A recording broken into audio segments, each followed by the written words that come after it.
I learned so much from you all. So like hearing how that resonates in your own personal life and in your journey is so important to me, and understanding, like, yeah, I can know these foundational things, but like, how does it show up for you? Like, does that resonate? And I'm sure even with you, Jeannie, like us having the same big three, I bet there's so much about, life experience and what we've gone through separately that, like, of course, we don't really feel the same way looking at our chart, right? But at the same time, there's probably some things that are like definitely relatable. So that's the thing with astrology too, is I never tell people like, this is a fortune telling type of, platform or method. Like, that's not the case. This is just more understanding yourself and others, and then being able to cultivate that compassion. And I spoke about my son, who has his sun and moon in Libra. And, that's my opposite as an Aries. And I need to be independent. And he, with his moon, especially, the way he feels safe is by communicating. So my son talks a lot. And I have learned to respect that about him and to help nurture that part of him. Whereas if I didn't know that, I probably would have just been like, okay, I need some time away from you. Or like, just, why do you have such a hard time being quiet? But I know that that's part of him feeling safe. For him to feel safe in this world, he has to talk things out, but I also say to him, mom needs her like quiet alone time. So like, I'm going to sit here and we're going to chat, and then you're going to allow me to have my space, because that's how I process. Right. And so it's like being able to also have that boundary. Hey, I know this about you, like Jill. Hey, I know my daughter has a lot of Scorpio. Hey, I know that like you like this intensity and this depth. I'm going to do this thing with you. We're going to hang out. Maybe we go to like get into the water, but then I'm going to come over here and do my thing, because we have separate, makeups. So, do you know your birth time and place for it? Right. So Lisa, you can look up your natal chart on, like, one of the sites that I often recommend is just called Cafe Astrology. And it's just like a free chart generator. I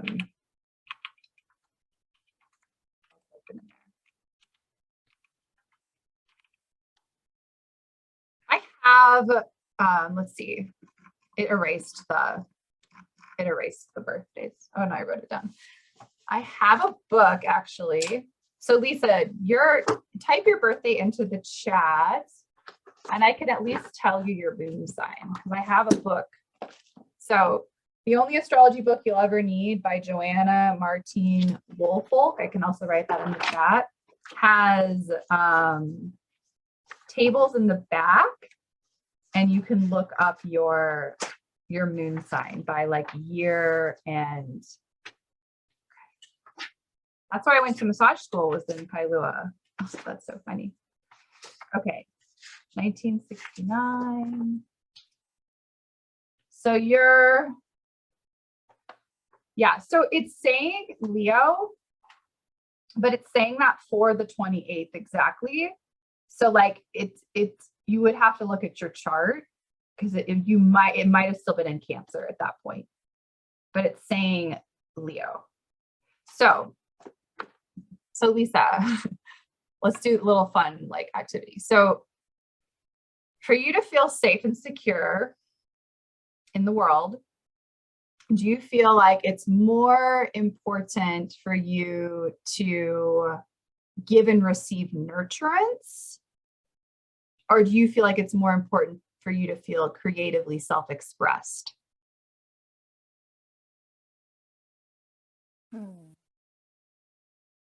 That feels a bit situational, right? So in relationship, like with my daughters, right? Nurturing and loving them. Mm-hmm. But then also, I think more individually, wanting that self-expression, wanting, to be seen, heard, and understood. don't know. I don't know if one's more stronger than another, or Daily habit patterns. Do you really love being in your home and making it feel comfortable and like really like cooking good food? Or do you kind of enjoy like a little bit more of like extroverted activity, like getting out and like maybe more like forms of creativity that are like outside of the home? I'm definitely a Yeah, homebody, but I love to travel. Like I always say an adventurous homebody. you're Sagittarius. Yes. So I'm all out there traveling and I bet your freedom and all of that. I bet your moon's in Cancer. Just from what Me you're too. saying, it sounds Cancer. More But you'd have to Cancer. look at, Okay. but look, yeah, visit that website because it's really cool and it does it all for you for free. Okay, cool. Thank you. You're welcome. Okay, so um, does anybody want to share anything that like resonates, doesn't, any questions? I have some really neat pictures of some cards that my mentor, I was telling Jill, my mentor, Kawakea Winston, created. And she actually has a school called Best in Mystery School. I was going to share you guys these like images. They're really beautiful. But if anybody has like a share or a question right now, no? Crystal, go ahead. I have just a quick question because I know houses kind of opens up a whole new box that you don't have time to get into today. But as far as the house system, I know there are several, but I've had my chart done on the whole house system and the Placidus, maybe something like that. Placidus, yeah. Which house system do you use, or can you tell kind of the difference between them if one is preferred over the other? Sure. So I have had my chart done by my mentor, Kawakea, in porphyry because that's what she's used. And I don't know that it's all that common, but what's interesting is that things move depending on the house system. And when I look at my chart with Placidus, I think that's what I showed you guys. My Saturn moves from 1st to 12th, which is like a huge difference. And my sun moves from 4th to 5th. So I think what happens when you end up with chart, like a house system where things are moving, you go with what feels right to you about your experience. And that's, I think, why my mentor chose to use porphyry, is because with Placidus, there were things in the chart that didn't feel right or true to her, and they moved with porphyry, and that felt much more like in alignment with who she felt she was. And so then she would just work with that system. I mean, whole sign and like, you know, there's Hellenistic astrology, and there are so many different ways to look at a natal chart. And so it does start to get a little bit like confusing. So I say like definitely keep like reflecting on those different house systems. I use time passages to bring up charts. And in time passages, you can like change the house system. And so occasionally I just look at, with my own chart really more than other people's, how things change. And then I just kind of like analyze it and see if that, you know, sits well with me or not. But I know it gets confusing. And then you bring in like Vedic astrology and it's like, you know, and then I'm a Pisces and I'm like, oh gosh. So it's like, okay, so there's a lot. Right. There's a lot out there to explore under like the umbrella of astrology. And so I love to like kind of keep exploring, but I also understand the desire to like be like, this is the house system I work with, especially when you start to work with clients. Right. Because then you want to, and I always tell my clients, I'm like, you know, this is the house system, but there are other house systems. So if you want to look at it a different way, like we can look at it a different way. Yeah. Okay. Thank you. The rabbit hole. That's like the rabbit hole of all of them. Yeah. Is the house system.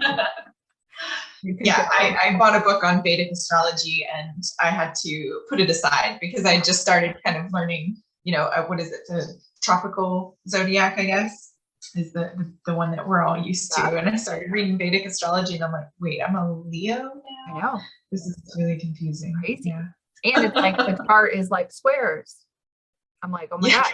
And then The one thing that I will say that I'm really passionate about helping others understand is the north and south node of the moon. And that's also in Vedic. So that's a really powerful like placement of the chart that's like in both. The Rahu and Ketu is what they refer it to. And it's very karmic, and it's very much about like kind of your life path. So maybe just like even diving into those aspects on their own. Yeah, that could be really powerful. It's taught me like so much about myself. Okay, I'm going to share my screen. So here we have the 3 fire signs: Aries, Leo, Sagittarius. And I go in this order, you guys: fire, earth, air, water, because that's the order that the zodiac moves through the signs. So I just think it's important to kind of be in that flow of the elements. So Aries is the cardinal fire sign. This is a modality, okay? Cardinal initiates. So Aries is I am, right? Very much about using who they are to get what it is they want, you know, pioneering, but also like sometimes considered selfish. Leo, now we're talking fixed fire. So instead of cardinal where they're initiating, fixed is like stabilizing or bringing things to completion. And I create, right? So so important to Leo is being creatively self-expressed, okay? Very generous, but then on the unskillful can be referred to as like pompous, okay? And then we have Sagittarius. We've got the mutable fire now. So mutable, the modality of mutable means adaptable or versatile, okay? So Sagittarius, I seek, right? And very like philosophical, but then on the unskillful side, Sagittarius can be like thought of as kind of seeking a free lunch or trying to get things for free. So we've got initiating, stabilizing, and adapting. Okay, and you're going to see those 3 in all of the elements. One of the elementals initiates, one of the elementals stabilizes, one of the elementals adapts.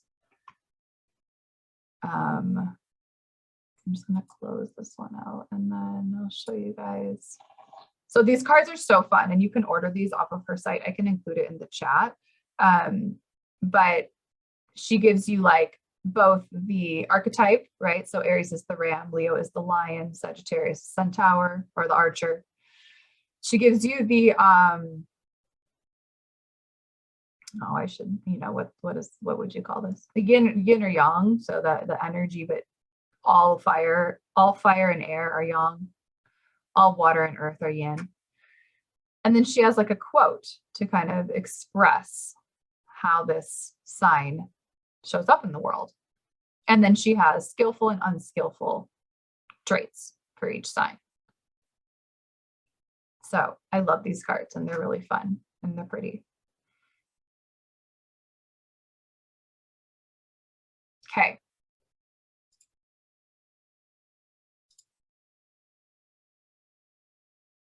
So Earth, Taurus, I have. Sorry, I should be. Okay, well, I put them I put them in order of like through the season, but I guess if you want to start with initiating with the cardinal energy, you would start with Capricorn. Okay, so the initiating earth energy is Capricorn. It's all about maturation, right? So Capricorn is very much the sign that achieves their goals. And then on the unskillful side, they can be like so goal obsessed, so strict, so serious. The fixed earth would be Taurus. I have. Taurus is so very reliable, very much about, their material items and possessions. And so on that side of it, the unskillful side can be looked at as like materialistic. just very aware of like worth. And then the mutable earth, Virgo, I serve. So on the skillful side, Virgo is so much about purity. And then unskillful, they can become like workaholics, obsessive.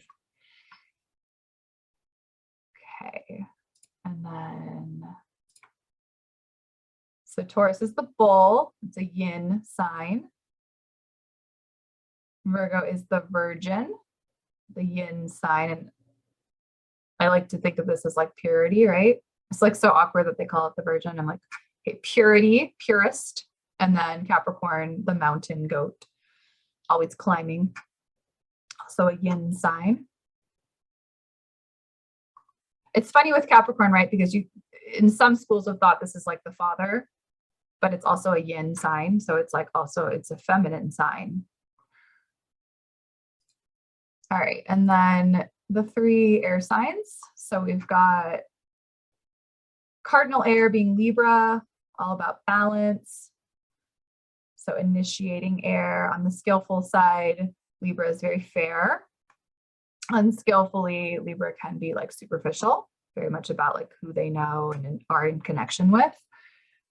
Fixed air would be Aquarius, very much like the innovator, but also like considered unskillfully aloof at times.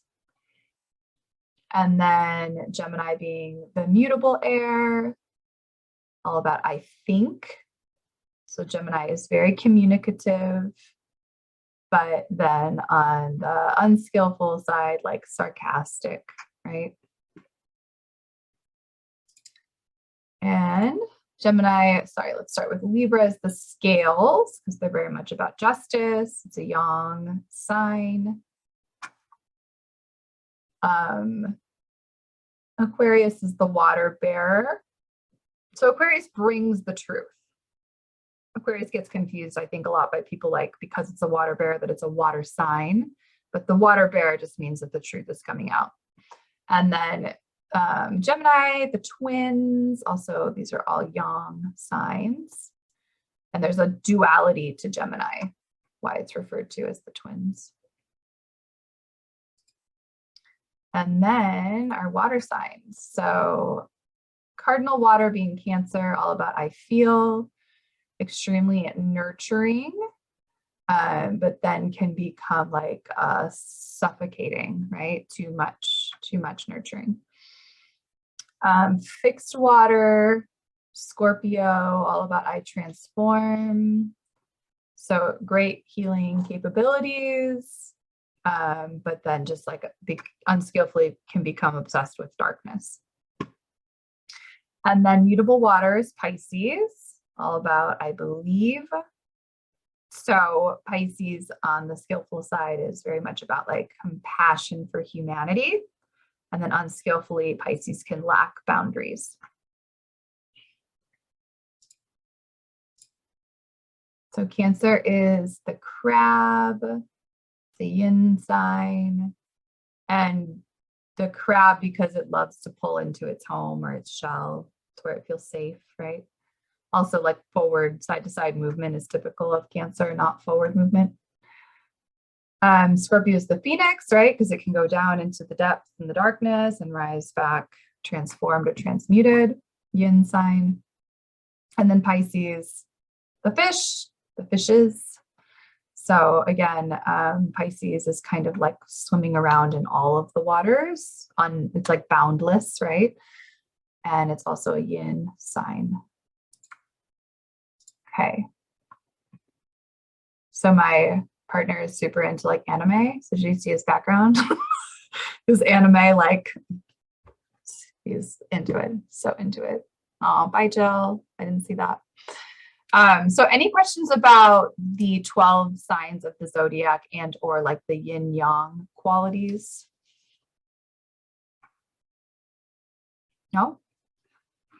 So the yin and yang can also be like analyzed in a natal chart. So sometimes we have a lot of yin and we're lacking yang, or sometimes we have a lot of yang and we're lacking yin. And, you know, yin is like the feminine, the night force energy. yin is very much internal, whereas the yang is like day force energy, masculine, extroverted. So recognizing within the chart if we have like more of one than the other, and then just like seeking to balance the two.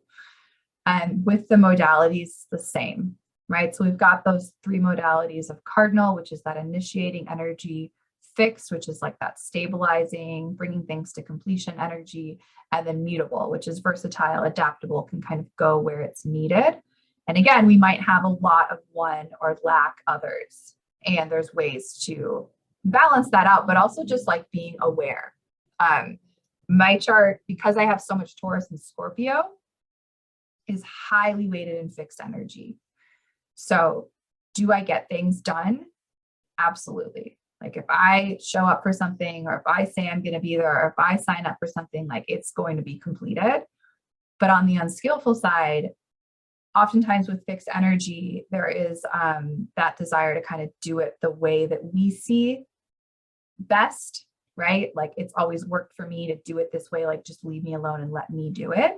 And so really allowing for like others to help and seeing other people's perspectives is so important. And with fixed, you can almost feel it in your body. It's like it gets to kind of like a tight, tense, like hardened, like I'm going to just like bear down and do the thing.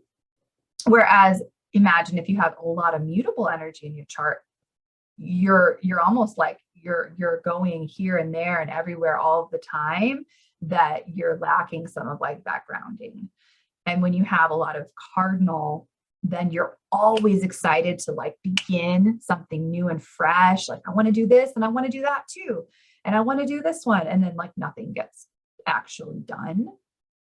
Okay. So looking at our natal charts and understanding like where we lie in the whole world of modalities is also really important.